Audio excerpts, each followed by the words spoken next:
Welcome to the Strategic Project Leader, where we help you leverage strategic project management so you can achieve your goals. Now, here's your host, Fola Alabi. Hello and welcome to the Strategic Project Leader, where we help you go further, faster in business and beyond. Yes, go from project manager to CEO. We are coming at you live from the SBO studio in Alberta, Canada. I am your host, Fola Alabi of FolaAlabi.com, your award-winning business strategist, global peak performance, and project management consultant. I specialize in helping organizations, driven professionals, and entrepreneurs achieve their goals to accelerate their businesses, their careers, in order to increase their income, their impact, and amplify their success. And above all, to create the life that they actually crave. Leveraging my superpowers in strategic project management. Yes, today is a great day because we're going to be talking about one of the key things that comes up over and over when I speak to my clients, when I speak to my mentees as well. We want to talk about what are the pitfalls that you can actually avoid today to set your project up for success, to put yourself on a trajectory that would create, the path you want, become promotable, create that path to senior leadership. And I've got no other person than Peter Mihok, who is going to be talking about a lot of his experiences. He's a business leader. He's actually led a lot of project management offices. He's set them up. He's actually worked with project managers as well. He's done this for over 15 years. I cannot just wait to have him with me tonight. It's been a journey, and I am so glad to have you here today. How are you doing, Peter? Hi. Thanks for inviting me. I'm fine. Fantastic. Great to have you here today. Peter is actually joining us all the way from Hungary. What's it like in Hungary today? Well, it's a bit later here because of the time zone difference. Well, it's still November. It's pretty cold. Maybe it's not as cold as in Canada, but yeah, we are going into the winter. Oh yeah, that's right. We actually started winter way ahead in like September. So when you talk about winter, it's already snowing and everything is going on outside. So it's cool enough out there, but we want to get people heated up. When it comes to projects and project management and in all of that, what would you say is like the number one pitfall that project managers find themselves, in over and over again? Well, it's a really good question because I would say that every situation is different. Every project is different. Every project manager is different. But if I think through my experiences, I would say that it is the sense of limitlessness, which means that regarding a project, many project sponsors, stakeholders, even project managers are not taking care of the limits of the barriers that we are facing when we are setting up a project. What does that mean? For example, when the project manager or the stakeholder think that there are limitless resources to deliver a project, to solve a problem, it can be the thought that from the project managers that we have time for that, we are fine with timings, it doesn't matter if we are not meeting the milestones right now, but we can do that next week or next month or something like that. And at the end, we are facing that, we are not meeting the scope. We are not meeting the deadlines. We are not meeting the requirements and so on. This is from the point of the project. But in many cases, we are forgetting that the project managers are people themselves. There is no thing like almighty. I So thought it was superheroes, Peter. I thought project managers are like superheroes with like capes and they can make impossible things happen. yeah, but as I mentioned, I think nobody is almighty. You can think about Superman. He can do anything. Laser beams from his eyes and the super strength and things like that. But come on, he was not almighty, for example, in his love life, for example, and he is a fictional character. So what That's about right. our simple people? We cannot bear everything. We cannot handle everything. Um, Everything has a, let's say, a kind of opportunity cost. That's right. So when you are, for example, this is kind of my story. I had a job and I was asked to do this task, then an additional task, then an additional project, then handle an additional portfolio, and so on.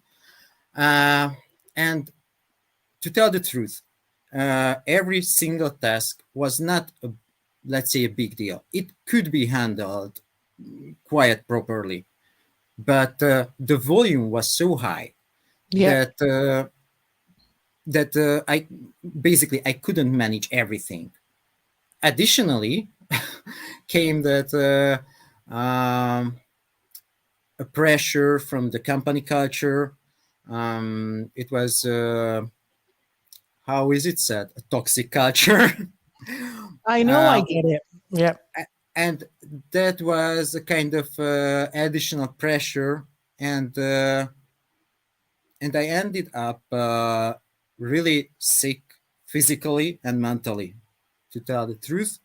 And I had to resign because I couldn't bear everything that was put on me, and well, it can we can say it was a kind of burnout.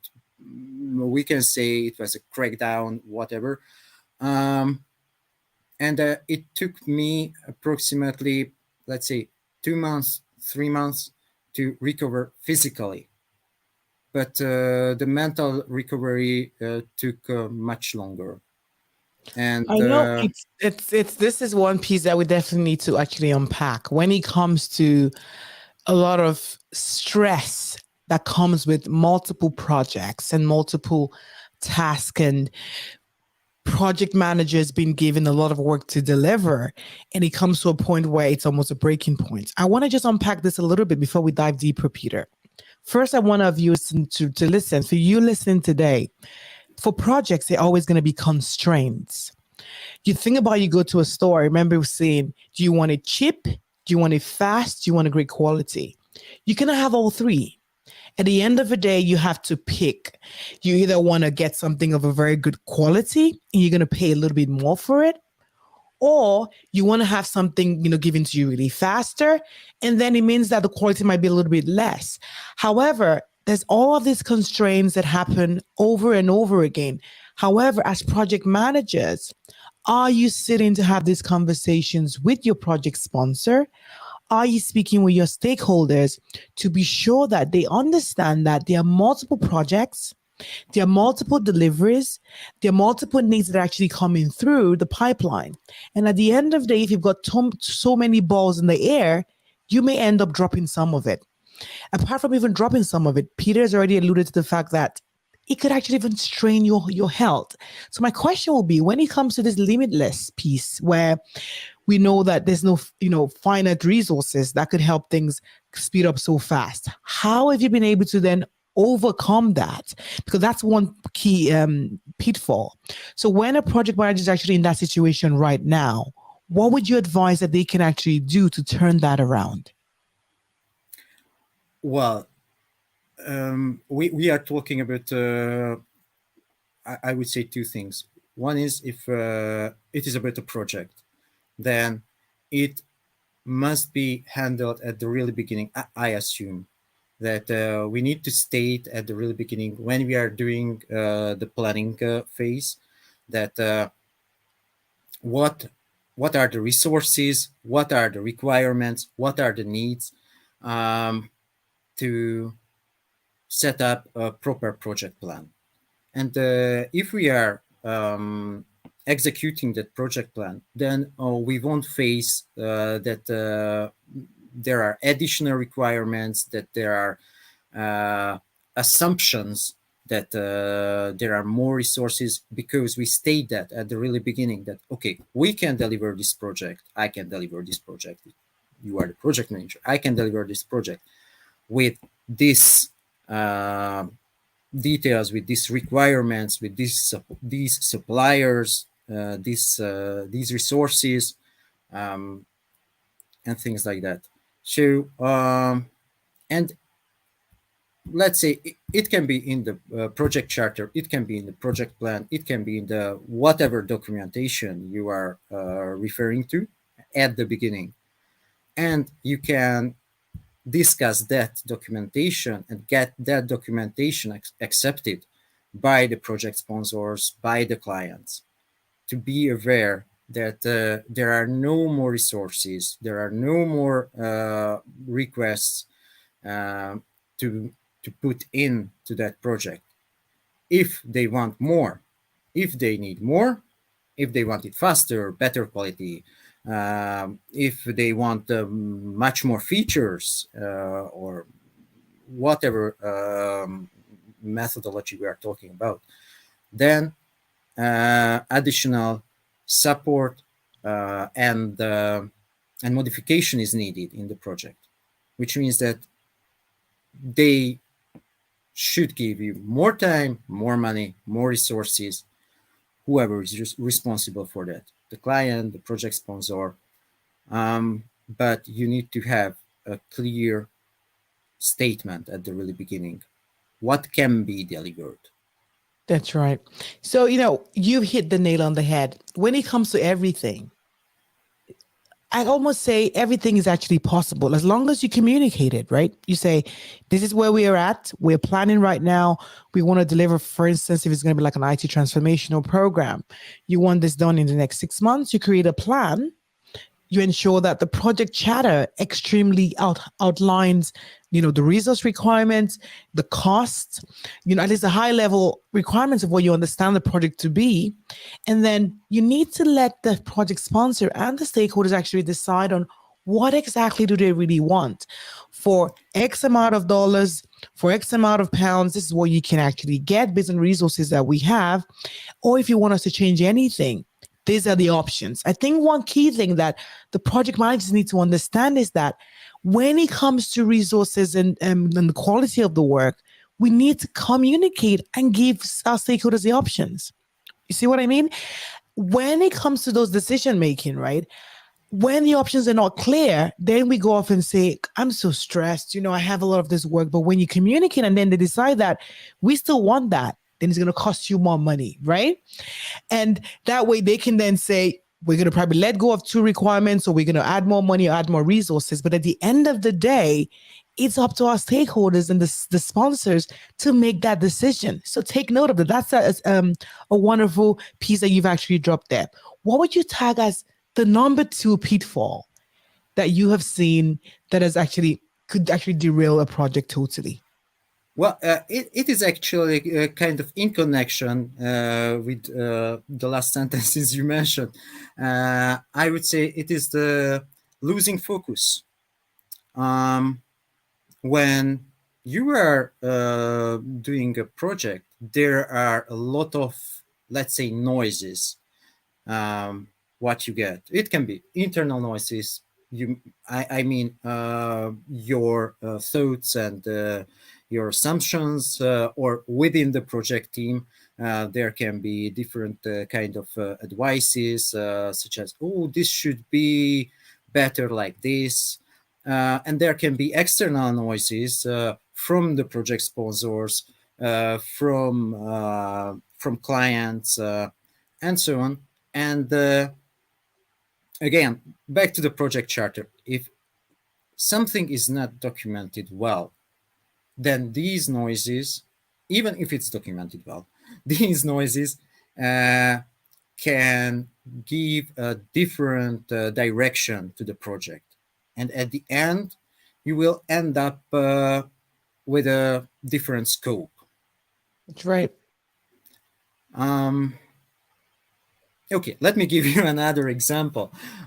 It will be a personal one about my wedding. Okay. Uh, so, I was organizing our wedding, and we were discussing many things at the beginning, how we would like to be done, different kind of things, and um, there were two major stakeholders, let's say, who were giving different kind of advices, and those advices were implemented into this project. And actually, my wife and me were not really satisfied with the end result.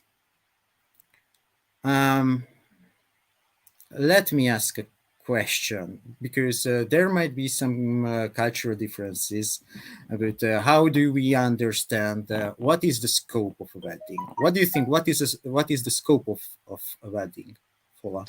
No, Peter, when it comes to the scope, when it comes to a wedding, it's about the parameters that you and your spouse have to put in place, right? You're going to decide and sit and say, now it's just like requirements gathering. We're having a wedding.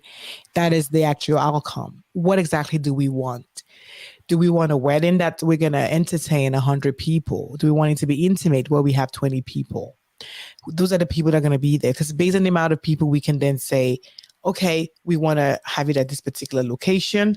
What's the requirements? We want to do it over 3 days. We want to serve this kind of meals on that at that particular for the occasion, whatever that is. The two key stakeholders who are going to be the husband and the wife will come together and decide what exactly do we want on our day. Do we want it to be like a fairy tale wedding? Do we want it to be like in the country by the seafront? You guys would decide and gather all the requirements. And then based on the requirements, you're going to come up with, for us to have all of this, it's going to cost us X. What are the resources we need as well to get there? So based on that actual requirement gathering process, you can come up with, based on the constraints, right? We know we only have probably $10,000 to put together this actual location. So some things will have to, be crossed out of the list. You're going to prioritize and say, based on the funds that we have and the resources, we will need to only do maybe a 50 man location. Whatever that is, it's still the two key stakeholders that have to make that decision. Well, I do agree with you. In some cases, and in some, let's say, cultures, families, let's talking about individuals. So for some individuals, the key stakeholders regarding a wedding is not only the husband and the wife. And that was the case with our parents when they thought and they, let's say, step into our whole project as key stakeholders. And I would say this was the kind of mistake or error that we've made. As you've described, really nice that we didn't fix that the key stakeholders are the husband and the wife. And by this single statement, we, from our point of view, we lost the focus. We lost to deliver the desired scope at Outcome. the end Yeah. of the day. Yeah. So this can happen actually Over and over. yeah, in your business life as well. There are many organizations where the project management and the projects are not defined properly, where the processes are not defined. And in those cases, it is very important to be aware what is the scope, what are the requirements, what are the how much is the budget that you can handle, how much time do you have. We get back again to the project charter. Actually, that can be a kind of silver bullet in many cases, but it is really important to know these basic, let's say, metrics, baselines for a project. Definitely. And for those you actually listening to us, when you think about a project charter is an actual document that formally authorizes your project to go forward. The project charter outlines who your key stakeholders are, outlines the high level requirement. It highlights whatever constraints and assumptions that have actually been made. And the key about the project charter as a document, which is so important, is that it ties back your project to the business case, the actual business justification as to why we wanted to do this product in the first place.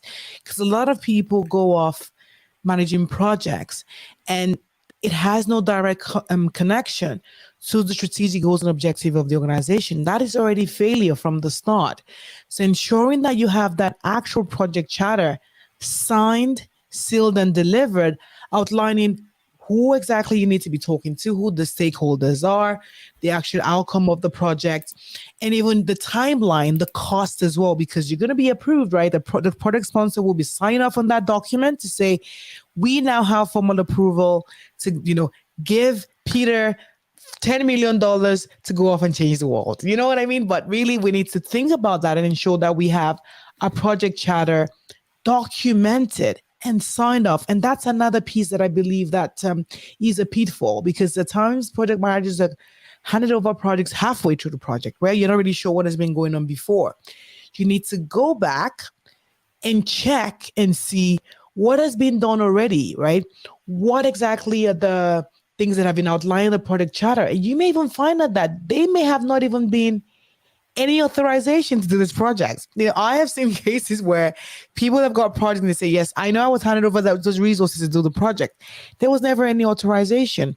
So going back to the foundation to be sure that we have got authorization from a notable sponsor, a senior executive who has got the right to sign off on those numbers and those budgets to say, yes, you have this money, go off and actually do this. So that's number two. Peter, what's that number three thing? What would you say is number three of a pitfall that we can actually avoid? Well, for me, it is when you, let's call it, sunken in the swamp. Okay, sunken in the Well, swamp. That's a good one. yeah. Have you ever felt that when you are really in the job, you are doing the task, you are focusing so much on your daily tasks that after a while you are feeling that you are just working nonstop and you are not getting anywhere, and after a while, that's the better case, that after a while you realize that something is wrong, you are not getting closer to your goal. It can happen with a project as well. Just let me give you another example to make it a bit more clear. This was one of my first projects. I wasn't a project manager in the project. I was just a team member. And the scope of the project was to organize a 2-week-long conference series. It was planned to be a multi-country conference series in Germany, Austria, Slovakia, Hungary, and we were doing our work. We put a lot of effort in it. We were preparing things. We were going to meetings to set up the whole conference series. And at the really end, we couldn't deliver the scope. We could deliver only a half day conference at one place in Hungary. So if you compare the original scope, which was a 2 weeks long conference Multiple series, countries. yeah, and we thought all the way along that we are pushing, we are doing everything fine, but we didn't get the end result. And actually, at after the whole project, the project manager said that okay, he should focus more on the timings, more on what's going on, where we are within the project, and the project should have been closed because what we've delivered was far away from the original scope.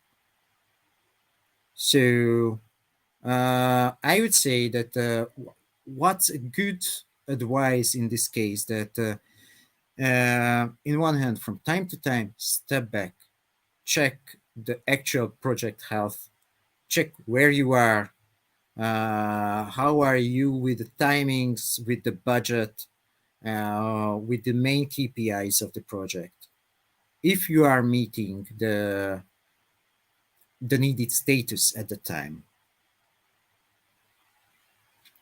I think that's a good one where we need to take our time to definitely just check in. And that's why I love retrospectives, right? Retrospectives are just a time where you go off and say, what's going well? You know, what exactly can we do differently if we had to restart the project? What are the pitfalls and what are the things that we are also doing really? What are the things that we can actually change slightly? And what are we doing like totally wrong, totally wrong? Ensuring that we can check can help us course correct and then go back and actually, change things going forward. I really want to know, especially for you actually listening, what's coming to your mind? What are the things that you wish you could have done different? I want to just see that in the chat. If you could just put that on there. I know you can see a lot of people. Thanks, Nico, for joining. Thanks, Joseph. Thanks, Babatunde as well for being here. Thanks, Kunle for being here as well. And thanks, Sarah. I really want to know, when you think about the projects that you've actually executed all through your life, when you look back in hindsight, what are the things that you feel that you could have done differently? So we're going to be checking on that, the comments when we come back. So when we are actually like just in the swamp, I love the way you said it. How can we like catch ourselves? Is it also great if you probably have maybe other people who can help us like come back to normal? You know what I mean? Because when you're like in it, you cannot even bring your head above water. So what steps or what have you been able to do, Peter, to ensure that you remember to like course correct and have this retrospective? What have you done? Well, there are, as I mentioned at the beginning, every case is different, every situation is different. And for everybody, you have to find what is working for you and what is working for that specific project. To get an external into that, if we are talking about the project, but it can be your life, your career. If you are really down in the swamp, you are just doing your work, doing your everyday life, and you are not realizing that something is wrong, then, for example, external can help a lot. But you have to realize that you need that kind of support, that kind of help. It can be a good strategy, but again, it is different for everybody to do a kind of health check. If I am okay, if I'm satisfied with my life, if I'm fine with my career and things like that, in a recurring mode. Manner. Yeah. I think that's a good point, right? Where you just have those checkpoints and you can go back and see what's actually going on. But what would you say? I know we're almost running out of time. What will be the next one? What are those pitfalls that we can actually avoid? We're getting to number 4 now.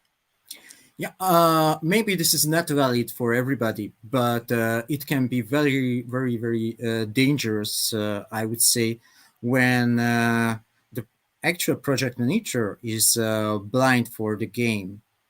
What the game is? The game, let's say, the big picture. What's going on around within the organization, within your life. Um, and be aware that it might happen that as a simple employee, you are used in power games that you do not get the support you need. I've been in this situation actually, and it was really difficult to handle when I was delivering projects and my projects didn't get the needed support within the organization from other, let's say, departments and things like that. Um, and it was simply because the leaders are playing some Game of Thrones. Uh, Love that. they they were fighting in the background for power to get bigger power, and the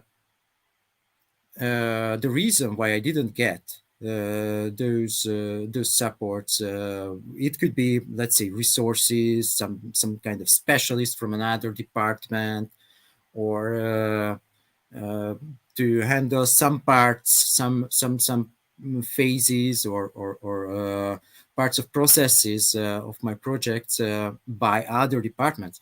Um, that was because my department leader was against the other department leader, so they were fighting with each other, and and actually I suffered. My project was suffered because of their games. I know it's always like that where, you know, things are happening in the background and all of those forces can start affecting your project. And so that's why it's extremely important for us as project leaders to not just stay focused, you know, within what you're doing, but trying to understand what are the other things that are going on in the organization. Is there like a business change? Is there like an economic regulation is actually affecting the business as well? Because all of those pieces we pull in your stakeholders, your sponsors, and senior leaders, and that way you may not be able to get things done. Getting your stakeholders to understand where things are at and understanding where they're at as well would help you go further faster as well. What would it be the number five? Number five, number five. Number five, that's an interesting one. It is the gold plating Mm. for me. Well, we all, well, most of us are aware that in the old version of the PM book, it is written that gold plating is a no-go. I would say yes, in a way, and Yes, no, in in a way. another Okay, I way. cannot wait. So let me hear. What's your own take? it it is you have to deal with it really carefully, uh, because I would say normally in our everyday life we are not only project managers, we are building our careers, we are project managers and account managers, we are Business project leaders. man- Yes. and business leaders. We are doing sales as well when we are delivering a project, especially for an external client. Um, and that's why, in many cases, you have to be, in one hand, flexible for the needs, on the other hand, to move forward in your career, to move forward with your clients, you have to put a bit of extra effort, but you have to be really careful with it, um, because after you put that extra effort, for example, you deliver the project, your project, in a shorter time frame. The next time that will be required. It will be a requirement, that shorter time frame. That's right. You set the bar, right? Yeah. But still,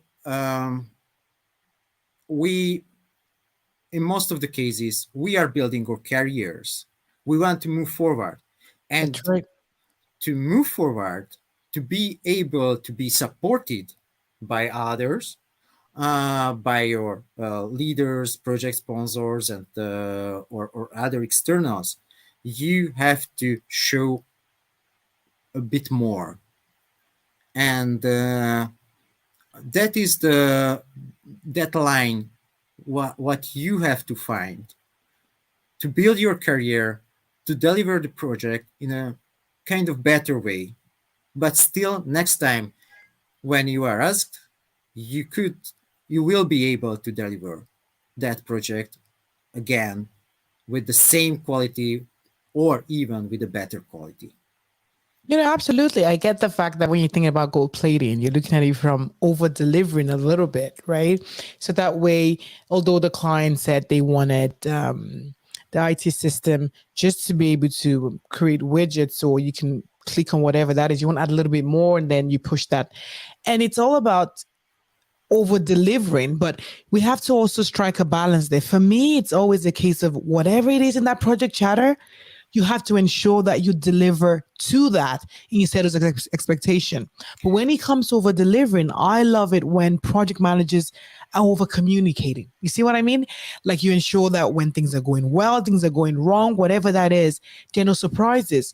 So your stakeholders are comfortable to know that no matter what it is, whatever Fola says, whatever Peter's actually said, we know we're going to be delivering to that. But ensuring that you are pushing, raising your hands up to say, yes, I think I've got that. I can manage that initiative, and over delivering on those promises is always what will create that path for you to get to senior leadership without a doubt. I think we can go on and on and on, but that sounds means it's time for the SPO lifestyle. That's the project lifestyle. How can we create the life we crave, leveraging strategic project management? That's what I'm all about. Like every time I hear project management, I think about your career. I think about how can we also create success in our personal life as well. We've been talking about the 5 pitfalls that you need to avoid. When I think about that and applying that even to my personal life, I see and I hear a lot of pieces around poor planning. How have you put together a plan that has actually worked in your personal life? Or do you find out that you never really plan at all and things just happen, right? You just find out that you didn't get the outcome that you actually wanted. A lot of the time it's just because of lack of planning. A lot of failures come along because we never really thought about the different options of what could actually happen. We never really thought about what if, we never really thought about different options as well. Another key pieces that comes to mind for me is unclear objectives. We talk about a project chatter, but in our personal lives, do we have a form of chatter that you actually work with? Probably yourself and your spouse. Do you think about what exactly are we trying to achieve? Like at the end of the year, did you have a plan as a family to maybe invest in another property, or you wanted to like get more investment, or even have time away as a family? Whatever those objectives are, where those things clearly defined, where those pieces clearly articulated, so that everyone was on board to understand what exactly we're trying to achieve as a family, because those are part of the things that causes a lot of failures as well within the projects in our personal life. How about transparency? How transparent are you? Does your spouse really know exactly what's really going on the projects that you guys have as in your home? Or is it a case of, oh, the wife is doing something else, the kids are off doing something else, and the husband is off doing something else as well? Transparency is a key ingredient that every home actually needs to have, because for decisions to be made, for everyone to come together, there has to be clear objectives. We have to plan properly, but we also have to be transparent as to what's coming along and why we're doing that. Another piece that comes and strikes out to me is about communication. How well are you communicating? How well are you actually ensuring that every single party understands what's coming? It comes back to transparency, right? And you communicate in a way that the other person actually understands, and you actually listening to understand rather than just to respond. The list goes on and on and on. But I cannot just wait. But I want to definitely hear from Peter when it comes to personal life. How can we ensure that, just one quick bonus, right? How can we ensure that we can move away from failing over and over without even knowing? How can we be better prepared to achieve success? Well, I think, and again, this is not only about the personal life, but in professional life as well. You need to find the way to recharge yourself. So when when you are down, and it is something similar than when we were talking about this sunken in the swamp, that you need to know when you are feel down, when you are feel exhausted, when you are feeling that something is not okay with your health, with your relationship, with your family, with your partner, with your whoever what, then you need to recharge yourself. You need to remind yourself that what is why are you there where you are, what are your goals, what you want to achieve. In well in some cases it might come out that for example, your relationship with your partner is wrong, and you it is something that is not supporting your life goals, and you are separated. In other cases, you find out a solution with your partner, and you are getting together more stronger, and you are supporting each other. um, get back to your original question, and my answer, that recharging yourself, this can be it can be a habit, it can be a mantra, you can do meditation, you can go to a life coach, you can talk to your friends, parents, family, partner, whoever, um, to get some external point of view, some external motivation to move forward. And again, it can be different from time to time, and it depends on the situation. For me, when I had that breakdown after that lot of project, who helped me was my wife. She supported me to get over it, to rebuild myself, to rebuild my confidence. In other cases, when I was down, um, I talked to a friend who is actually a coach, and he gave me some really great tips how to move on with my career, how to release some anchors and things like that. In other times, for example, when I get up in the morning, and when I'm drinking my first coffee, I'm just in a kind of state of meditation. In many cases, I'm using a mantra that, for example, this day will be a great day. Right. I will be successful. I am successful. The tense is I know. important. That's right. Not will. I am I currently. am. Yeah, current. Yes, but that's And right. there are many things, and again, you have to find it yourself, which works for you. Hmm. I know. That's absolutely great. Today has just been so, so great. I want to say thank you, Peter, for joining me today. And you've shared so much germs. Like I love all of the words, like one of the key pieces, the sunken, like when you're like in a swamp. We spoke about gold plated. We spoke about planning. That piece about communicating. There's so much to actually unpack. For those people watching on the replay, let me know in the comments as well. This is the replay you're watching from. Thank you so much, Peter, for coming all the way from Hungary, for joining me today. Thank you so much for listening. I trust that you found today's session valuable. And if you did that, don't keep it to yourself. Tell a friend, share with a colleague, and let us know that you have actually gained something today. So let me know in the comments the takeaway that you're going to be applying in your career, that you're going to be applying in your business, as well as in your personal life. And guess what? You're going to have a chance to be featured in one of our episodes. And if you've got any questions and you want to learn more about a strategic project leader, training, mentorship, or professional keynotes or workshops, let's continue the conversation on strategicprojectleader.com. Thank you once again for listening. And I always love to say this. Remember, you are your life's project manager. You are the most important project you can ever work on. Take action today and execute right, because the life you crave is just one project away.